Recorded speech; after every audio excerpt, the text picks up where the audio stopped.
મારું નામ અમરસિંહ ચૌધરી। છેલ્લા ઘણા વર્ષોથી ટોલ ટેક્સ ની મુક્તિ માટે જુદા જુદા સંગઠનો કામ કરતા હતા। એમણે આંદોલનો કર્યા, રાજકીય આગેવાનોએ પણ રસ લઈને આ ટોલ ટેક્સ માંથી મુક્તિ મળે એવા પ્રયત્નો કર્યા, પણ ઘણા વર્ષો થયા ટોલ ટેક્સ માંથી મુક્તિ મળી નથી। ગુજરાતના તમામ જિલ્લાઓમાં જે જિલ્લામાં ટોલ નાકું છે ત્યાં બધાને મુક્તિ આપવામાં આવી છે। કામરેજમાં સુરતને મુક્તિ આપવામાં આવી છે, ભરૂચમાં મુક્તિ આપવામાં આવી છે, નવસારીમાં મુક્તિ આપવામાં આવી છે।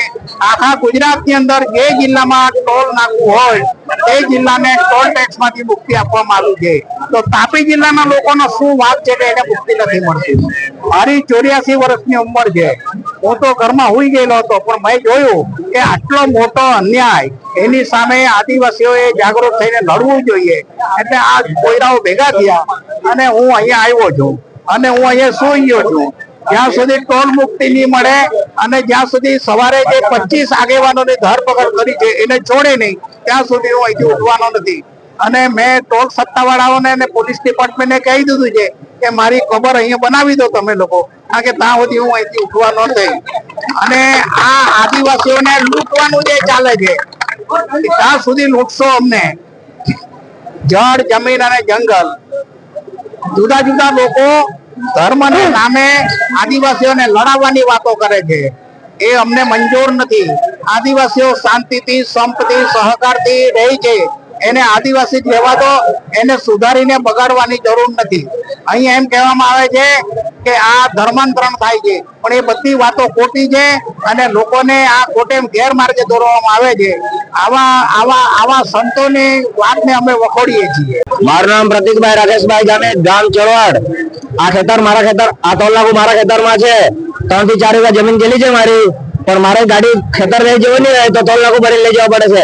મને ચૌહાણે આ ટોલ નાકાને પેલી બાજુ ગેટ આવ્યો છે, મેં આ બાજુ ગેટ આપે તો ગાડી અંદર લઈ જાઉં આ બાજુથી, તો જો આ જમીનનું વળતર બી આપ્યું નથી એ લોકોએ, મારી ગાડી ફ્રીમાં કાઢતા નથી એ લોકો। અમુક ગાડીઓ એ લોકો ફ્રીમાં કાઢે છે, નંબર પ્લેટ વગરની ગાડીઓ બી અમુક ફ્રીમાં નીકળી છે, બધું જ ખબર છે આપણને, પણ એ લોકોને શું કહેવાનું હોય?